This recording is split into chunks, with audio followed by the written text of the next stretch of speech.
Hey folks, this is Billy DKY, the truth seeker that simplifies and demystifies. This is going to be Tiger Woods Cheats, the aftermath. At this point, we all know that Tiger Woods cheated. It's nothing new to us. We also know he's cheated with numerous women. That's nothing new. We know that he's taking time off from golf to deal with his family and relationship issues.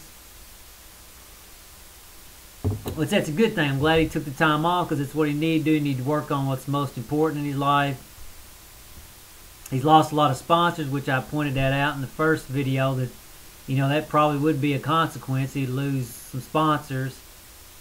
Now, as far as the future goes, I personally think that his wife will divorce him because she's been humiliated on a global scale.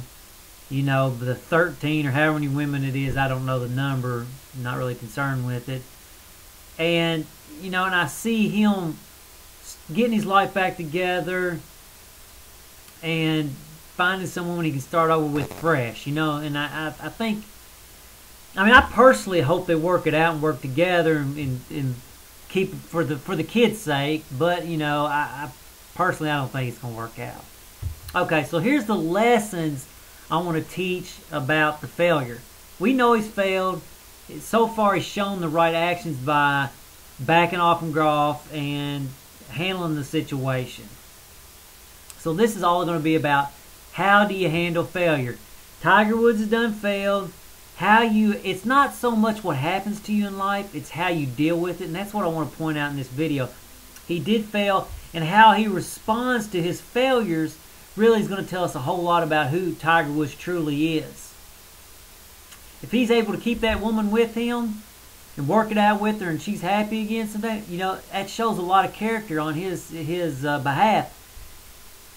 There's a little bit of part of me that thinks he might be able to do that because, when you're playing golf and things don't go your way, you have to learn to deal with setbacks and failures and to come out on top still. So I think if he wants to come out on top on this, he can, but I don't know, something about it just tells me it ain't going to happen. Next point on failure. Just because you failed does not mean your life is over, that you should give up. Tiger Woods should step back up, get back up, and try to mend the fences that he's broken. And, if he won't have him back, fine, so be it. But he should still go on and live the best life he possibly can, and to still demonstrate to the world that he's a real champion, that a champion doesn't give up even though he's failed on something. So, and the point is, if you in your life and you screwed up and you failed, don't let it be a death sentence for you. Don't think, well, I'm screwed up, I can't do it. Forgive yourself. Move on. You know what I'm saying? Learn to forgive others. Learn to forgive yourself. And just move on and be the greatest person you possibly can be, despite your failures. Which brings in another point of redemption. And people say, well, can he get redemption? I say, well, if I cut my arm with a knife right here, guess what it's going to do? It'll heal up. There'll be a scar, no doubt about it, but it will heal. So yeah, there's redemption. Tiger Woods can redeem himself from this. However, he's going to have to work on it. He's going to have to nurse it, just like if you cut that arm right there. I'd have to nurse it back. I'd have to maybe get some stitches and have to, be more careful with it for a while until it gets healed back up. But people would always be bringing up that scar. Hey, Billy, how'd you get that scar? Well, I cut myself with a knife. Well, Tiger Woods scars are always going to be there too. Everybody knows it. It's always going to be brought up through the history that he's got going forward. And his wife's always going to know about it. It's always going to be coming up. But however, he can redeem himself if he chooses to.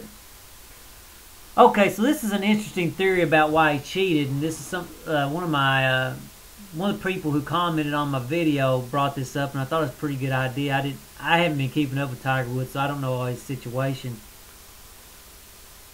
And this lady pointed out that Tiger Woods' father had died, and it seemed like most of this stuff started around that area, or sometime close to the ending of his father's life. And we back and forth talking about it. She pointed, with us talking about it, maybe you think that, what, reminds me of that Mike Tyson situation when his guiding force in his life died. Basically that's when Mike Tyson's life started spinning out of control, and it only took a matter of time before we seen it in the public's eye. And maybe, you know, Tiger Woods had been given his decisions throughout life so much that when his father died, he just didn't know how to handle the freedom, sort of like a kid that's been raised in a pretty decent home, being controlled, and then they go to college, they go buck wild. So maybe it's the first time that he really is making his own decisions, and maybe he's probably dealing with the grief. Not trying to make excuses for Tiger Woods, I'm just trying to understand. So I thought that was an interesting theory. Is it true? I don't know. It's not really important. It's just fun to talk about. And anyway, folks, that's all I have to say on it right now. And if you wouldn't mind, please rating. And until next time, later, folks.